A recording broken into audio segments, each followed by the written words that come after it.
नोएडा में porn sites पर अश्लील कंटेंट अपलोड करने के मामले को लेकर आरोपी दंपति से पूछताछ में कई चौंका देने वाले खुलासे हो रहे हैं। सेक्स चैट के लिए लेना पड़ता था टोकन।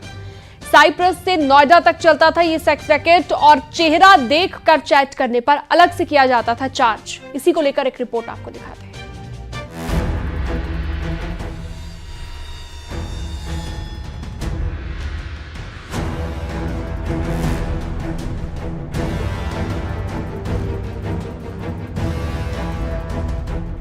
नोएडा में पॉर्न साइट्स पर अश्लील कंटेंट अपलोड करने के मामले में एक के बाद एक कई खुलासे हो रहे हैं। जांच एजेंसी ने इस मामले में कई बड़े खुलासे किए हैं। अभी तक की जांच में पता चला है कि इस पूरे रैकेट को दंपति उज्जवल किशोर और नीलू श्रीवास्तव चला रहे थे, जो नोएडा के इसी फ्लैट में स्टूडियो बनाकर पॉर्न वीडियो शूट कराता था। सूत्रों की माने तो पोर्नोग्राफी का ये पूरा रैकेट टोकन पर आधारित था, यानी अगर आपको बताए गए साइट पर कुछ भी देखना हो तो उसके लिए पहले टोकन खरीदना होगा। इन पोर्नोग्राफी साइट्स पर अलग अलग कैटेगरी में वीडियो और लाइव चैट का ऑप्शन दिया गया था। सूत्रों के अनुसार जांच में पता चला है कि इस साइट पर जो भी विजिट करता था उससे हर एक चीज के लिए अलग से पैसे चार्ज किए जाते थे। मसलन अगर किसी को 1 मिनट का वीडियो देखना है तो उसके लिए अलग चार्ज था। किसी को अगर अलग एज ग्रुप के वीडियो को देखना होता था तो उनसे अलग से पैसे चार्ज किए जाते थे। जांच में पता चला कि अगर लाइव चैट के दौरान आपको सामने वाली लड़की का चेहरा देखना है तो इसके लिए भी अलग से चार्ज किए जाते थे। यानी इस साइट पर हर सेगमेंट और हर कैटेगरी के वीडियो और चैट्स के लिए रेट लिस्ट अलग अलग थी। लेकिन आरोपी दंपति उज्जवल किशोर और नीलू श्रीवास्तव एडवर्टाइजिंग, रिसर्च और पब्लिक ओपिनियन के नाम पर फंडिंग लेते थे। ये कंपनी जिससे ये जुड़ी हुई थी, टेक्नीशियस कंपनी, ये एक हैमस्टर और साथ ही स्नैपचैट कंपनी के लिए पॉर्न कंटेंट दिया करती थी। इसमें सब कैटेगरीज भी थी, यानी फुल फेस, हाफ फेस और न्यूड कैटेगरी, जो कि कस्टमर जितने पैसे देता था उस हिसाब से एक्ट करती थी मॉडल। और बताया जा रहा है कि ये पैसे का बंटवारे का भी एक रेशियो सेट किया गया था। दंपति यानी उज्जवल और जो उनकी पत्नी थी नीलू, उनके लिए 75% और 25% वो मॉडल रखती थी। लिहाजा अब इस पूरे प्रकरण में इंटरनेशनल कनेक्शन भी खंगाला जा रहा है। एक सवाल ये भी है कि ये रैकेट आखिर कैसे काम करता था। दरअसल ये syndicate social media platform Facebook के जरिए काम कर रहा था। सूत्रों की माने तो आरोपी ने फेसबुक पर एक पेज बनाया था जिसमें लड़कियों को मॉडलिंग के ऑफर और मोटी सैलरी का लालच दिया जाता था। दिल्ली एनसीआर की कई लड़कियों ने इस पेज के जरिए आरोपियों से संपर्क किया था। जब वे नोएडा के फ्लैट पर ऑडिशन के लिए पहुंची तो आरोपी महिला ने उनको पॉर्न रैकेट का हिस्सा बनने का प्रस्ताव दिया था। आरोपी लड़कियों को 1 से 2 लाख रुपए महीने कमाने का लालच देते थे। कई लड़कियां पैसे के लालच में आकर इस रैकेट का हिस्सा बन भी गयी। अफ्रीकी देशों के साथ साथ जो और अन्य देश हैं वहां से कनेक्शन मिला है और बताया जा रहा है कि ऑनलाइन माध्यम से जो महिलाएं हैं, जो मॉडल्स हैं, उनको अप्रोच किया जाता था, उनको बुलाया जाता था और बाद में 1 से 2 लाख रुपए प्रति महीने का लालच दिया जाता था और लालच के बाद उनको पोर्नोग्राफी शूट कराई जाती थी। इस गंदे धंधे के तार कई देशों तक फैले होने की बात भी सामने आ रही है। फिलहाल अभी इसकी जांच जारी है। कहा जा रहा है कि इस रैकेट को चलाने में कई और देश के लोग और एजेंसियां भी शामिल थी, जिसके बुने जाल से रैकेट चलाने वाले करोड़ों रुपए की कमाई कर डाले।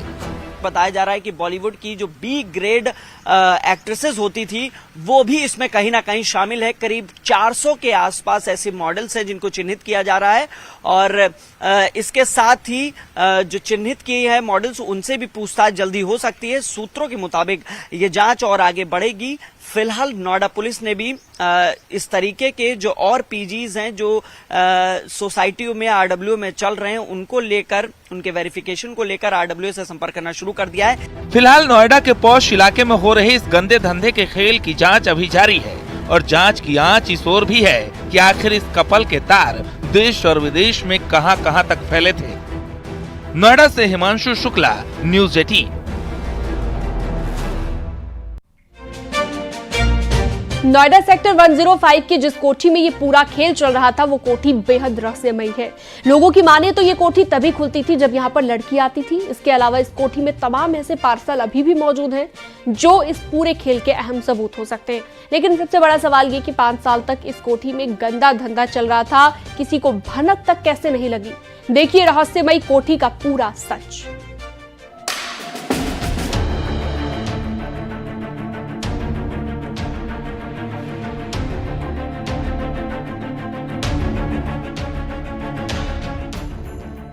नोएडा सेक्टर 105 कोठी number C234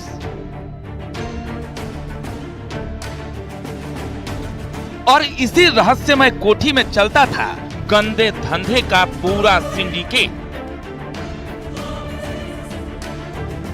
camera light action के नाम पर किया जाता था पॉर्न वीडियो शूट।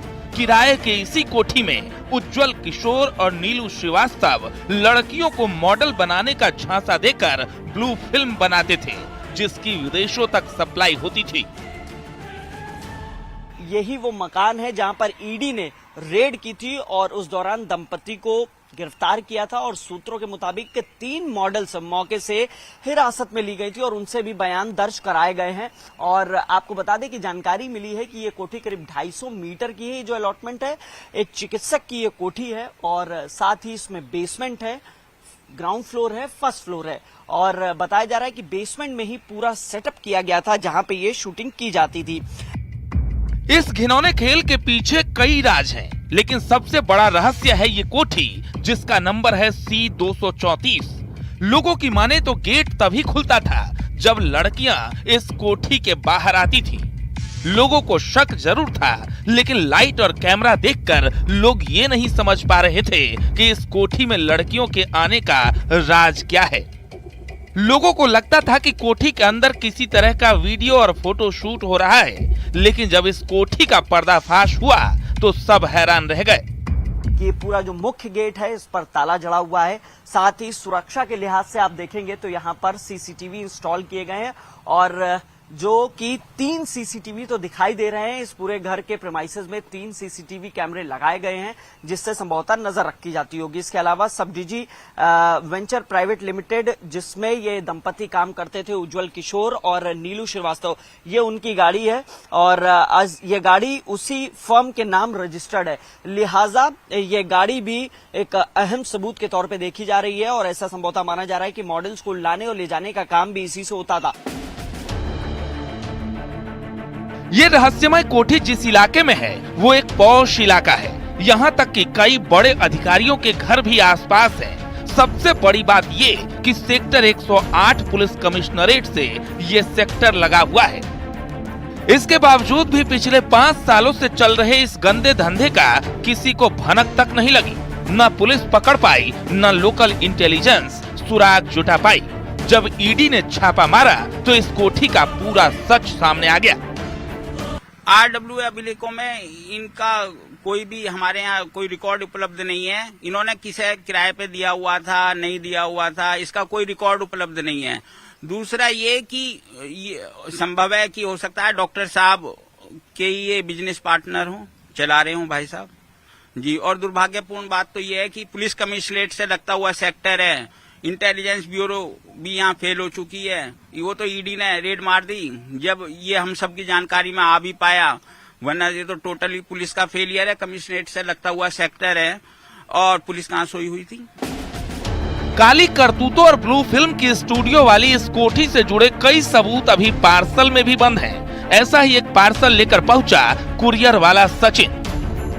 ये पार्सल नीलू नाम से पास के ही सेक्टर 104 हाजीपुर से इस कोठी पर पहुंचा था।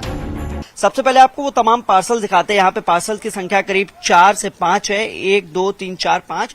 और एक पार्सल अभी सामने आया है, ये शिवम है, ये पार्सल लेके आए नोएडा के सेक्टर 104 हाजीपुर से। शिवम, ये पार्सल कहाँ से आया है और किसके नाम पे, कुछ बता पाएंगे आप? सर ये नील नाम से है और सेक्टर 104 से हाजीपुर से आया हुआ है। ये कंपनी मीशो है। नहीं, ये डिलीवर जिसको करना है उस व्यक्ति का क्या नाम है? नील नाम है। नील जी। और इससे पहले भी आप आए हैं कभी पार्सल लेके? हाँ सर, कभी आते रहते हैं बराबर। अभी एक हफ्ते पहले एक पार्सल देके गया हूँ नील नाम से। इस रहस्यमय कोठी के अभी कई राज हैं जो खुलने बाकी हैं। फिलहाल पुलिस जांच में जुटी है, लेकिन ये घटना पूरे देश में चर्चा का विषय बनी हुई है। नोएडा से हिमांशु शुक्ला।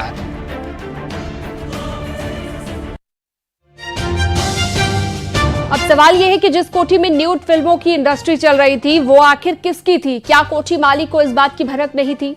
क्या उनके घर में ये गंदा खेल चल रहा है? क्या पुलिस की कार्रवाई में ठोकी कोठी मालिक भी अब नपेंगे? ये भी अपने आप में बड़ा सवाल है कि क्या कोठी मालिक पर भी अब सवाल उठाए जाएंगे और उन पर भी कार्रवाई होगी? एक रिपोर्ट आपको दिखाते हैं।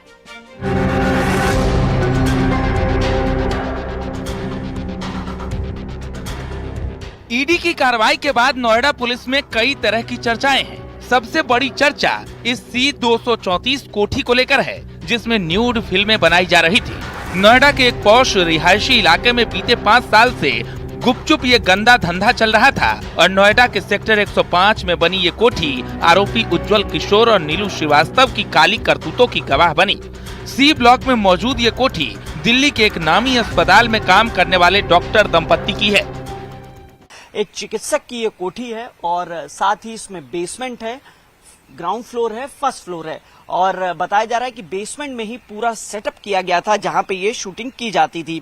अफ्रीकी देशों के साथ साथ जो और अन्य देश हैं वहां से कनेक्शन मिला है और बताया जा रहा है कि ऑनलाइन माध्यम से जो महिलाएं हैं, जो मॉडल्स हैं, उनको अप्रोच किया जाता था। काली करतूतों वाली इस कोठी को आरोपी उज्जवल किशोर और नीलू श्रीवास्तव ने किराए पर लिया था। यहाँ एक लाइव स्ट्रीमिंग और वीडियो रिकॉर्डिंग वाला स्टूडियो बनाया गया था।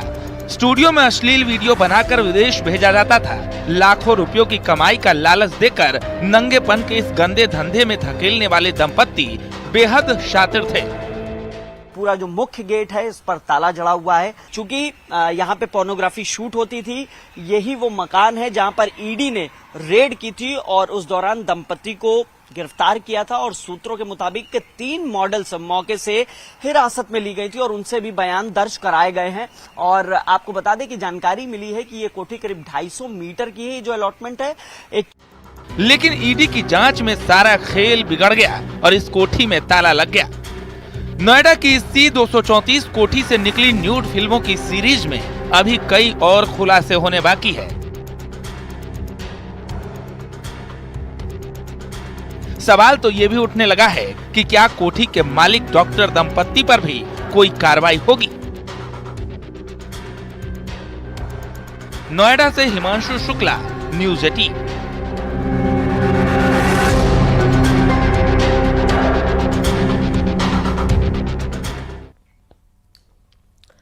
नोएडा के सेक्टर 126 इलाके में आज एक बड़ा हादसा हो गया। सेक्टर 94 में बन रखे M3M प्रोजेक्ट के पास एक लैम्बोर्गिनी कार ने 2 मजदूरों को टक्कर मार दी। जिस वक्त यह हादसा हुआ उस वक्त गाड़ी 120 किलोमीटर पर आवर की रफ्तार में थी। स्पीड बहुत ज्यादा थी।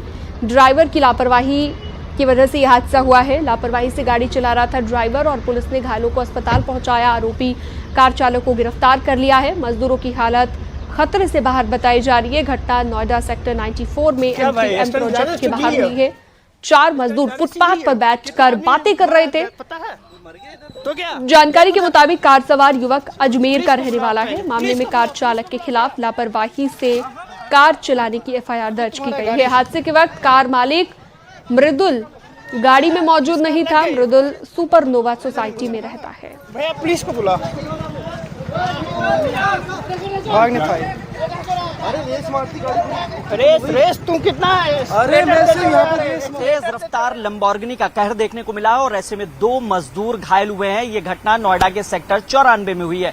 इस वक्त आपको सीधी तस्वीरें दिखाते हैं। आप लंबोर्गिनी गाड़ी की स्थिति देखिए और इससे अंदाजा लगाया जा सकता है कि ये कितनी तेज रफ्तार में रही होगी। चूंकि अंदर एयरबैग भी खुल गया है, शीशे टूटे हुए हैं और जो कार का अलाइनमेंट है वो भी टेढ़ा हो गया है। जिस तरीके की भयावह तस्वीर आई थी उसके बाद ये अंदेशा लगाया जा रहा था कि मजदूरों की की स्थिति बेहतर नहीं होगी, लेकिन पुलिस की तरफ से जानकारी दी गई है कि 2 मजदूर घायल हुए हैं और जो ब्रोकर है वो इस गाड़ी को चला रहा था। फिलहाल जो मृदुल नाम का युवक है उसकी ये गाड़ी बताई जा रही है जो सुपरनोवा में रहता है, और इसके अलावा जो दीपक है वो चालक था। यहाँ पे आपको गाड़ी की 360 व्यू दिखाते हैं। मैं कैमरामैन से रिक्वेस्ट करूंगा आपको तस्वीरें दिखाएं। पीछे से भी ये पौंडीचेरी की गाड़ी बताई जा रही है और फिलहाल स्थिति देखिए किस तरीके से ये पूरी तरीके से क्षतिग्रस्त है, और इससे अंदाजा लगाया जा सकता है। प्रत्यक्षदर्शियों का यह भी कहना है कि गाड़ी की स्पीड करीब 150 किलोमीटर प्रति घंटे की रफ्तार से थी। पुलिस ने जो चालक है, जो आरोपी है, उसको गिरफ्तार कर लिया है, उसका मेडिकल करा लिया है, और साथ ही जो 2 मजदूर हैं जो सेक्टर 94 की एक कंस्ट्रक्शन साइट पर काम कर रहे थे वो घायल है, उनकी स्थिति बेहतर बताई जा रही है।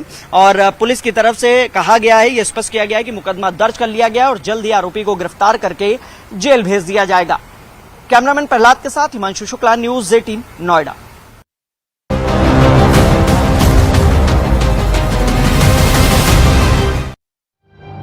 यूपी का इनामी बदमाश झारखंड में ढेर हो गया। यूपी एसटीएफ और झारखंड पुलिस की कार्रवाई में 2.5 लाख का इनामी बदमाश मुठभेड़ में मारा गया। अनुज कन्नौजिया मुख्तार गैंग का शार्प शूटर था। उस पर मऊ समेत दूसरे जिलों में कुल 23 मामले दर्ज थे। एक समय ऐसा भी था जब अनुज के खिलाफ खौफ के चलते लोगों ने अपनी दुकानों पर मोबाइल नंबर लिखना ही बंद कर दिया था।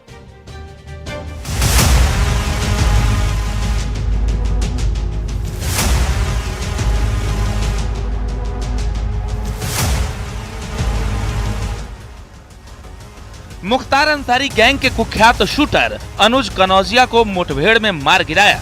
एसटीएफ की गोरखपुर यूनिट ने अनुज कनौजिया को झारखंड के जमशेदपुर में ढेर कर दिया। झारखंड और गोरखपुर एसटीएफ के संयुक्त ऑपरेशन में मारा गया अनुज कनौजिया मऊ का रहने वाला था। अनुज के ऊपर 2.5 लाख रुपए का इनाम था और बीते गुरुवार को इनाम की राशि 2.5 गुना बढ़ा दी गई थी। जो मुठभेड़ हुई है उसमें की यूपी एसटीएफ और झारखंड पुलिस की एटीएस की टीम संयुक्त रूप से शामिल थी, जिसमें गिरफ्तारी के लिए टीम आई हुई थी और उसके द्वारा जब छापेमारी की गई तो अनुज कनौजिया नाम का जो कुख्यात अपराधकर्मी है उसके द्वारा फायरिंग की गई, और उस फायरिंग के जवाब में जब जवाबी कार्रवाई की गई तो उसे भी गोली लगी और जिसमें उसकी मृत्यु हो गई। और जो एसटीएफ के डीवाईएसपी हैं उनको भी बांह पे गोली लगी है, वो वांगड, और अभी बाकी पूरे मामले का भी संधान जारी है। इनामी बदमाश पर यूपी, बिहार और झारखंड सहित कई राज्यों में हत्या के प्रयास, डकैती, लूट सहित अन्य धाराओं में मुकदमे दर्ज हैं। मऊ के अलग अलग थानों में गंभीर धाराओं में अनुज पर करीब 23 केस दर्ज हैं। कोतवाली थाने में सबसे ज्यादा 6 केस दर्ज हैं। 3 केस गाजीपुर जिले के दुल्लापुर थाने में भी दर्ज है। 1 लाख का इनामी था, अब 2 दिन पहले उस पर 2.5 लाख का इनाम घोषित किया गया था। उसका घर है, जब पहले कुछ दिन पहले ही बुलडोजर लगाकर पूरे मकान को ध्वस्त करा दिया गया था और मुख्तार अंसारी के नाम पर यह काम करता था। उसके पर हत्या, लूट जैसे कई गंभीर मुकदमे गाजीपुर, मऊ, आजमगढ़ में कुल 23 मुकदमे दर्ज थे, लेकिन उसके ऊपर इनाम घोषित होते ही यूपी एसटीएफ और तमाम जो एजेंसी थी उसके पीछे लगी थी। बताया जाता है कि अनुज कनौजिया का मऊ में एक समय इतना आतंक था कि उसकी दहशत में दुकान के बोर्ड से लोगों ने अपने मोबाइल नंबर तक हटा दिए थे। इसका सबसे ज्यादा खौफ रानीपुर और चिरैया कोट इलाके के बाजारों में था। चिरैया कोट बाजार में होली से पहले हीरो होंडा एजेंसी संचालक की दिन दहाड़े गोली मारकर हत्या कर दी थी। और साल 2009-10 में जिले का एक बड़ा ठेका मैनेज करने में कुछ लोग अड़चन पैदा कर रहे थे। इस पर अनुज ने एक इंजीनियर को ही रास्ते से हटा दिया था।